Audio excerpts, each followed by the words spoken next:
বাংলাদেশ নারী ক্রিকেট দলের সামনে এখন বড় পরীক্ষা নারী ওয়ানডে বিশ্বকাপ বাছাই পর্ব। বাংলাদেশ ক্রিকেট বোর্ড বিসিবি ইতিমধ্যেই ১৫ সদস্যের দল ঘোষণা করেছে।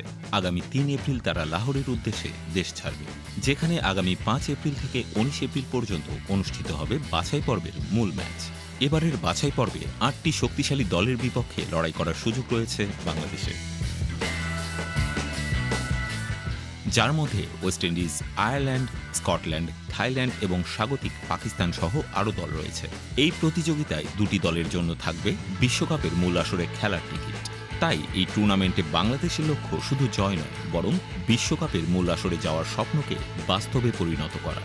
বাছাই পর্বে বাংলাদেশ দলের সদস্যদের মধ্যে রয়েছে অভিজ্ঞ এবং উদীয়মান সব তারকা, যার নেতৃত্বে থাকছেন নিগার সুলতানা জ্যোতি এবং তার ডেপুটি হিসেবে দায়িত্ব পালন করবেন স্পিনার নাহিদ আক্তার। এই তালিকায় আছেন ইসমা তানজিম, দিলারা আক্তার, শারমিন সুক্তা, সোবাহানা মোস্তারি, জান্নাতুল সুমনা, স্বর্ণা আক্তার, রাবেয়া, ফাতিমা খাতুন, ফারিয়া তৃষ্ণা, ফারজানা হক, সঞ্জিদা আক্তার মেঘলা, মারুফা আক্তার এবং ঋতুমণি।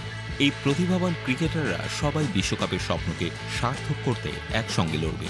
বাছাই পর্বে বাংলাদেশ দলের এই স্কোয়াড বিশ্বকাপের মঞ্চে যাওয়ার পথে তাদের সেরা পারফরমেন্স দিয়ে দেশবাসীকে গর্বিত করতে বদ্ধপরিকর। সময় এসেছে বাংলাদেশ নারী ক্রিকেট দলের অজেয় শক্তির প্রমাণ দেখানোর।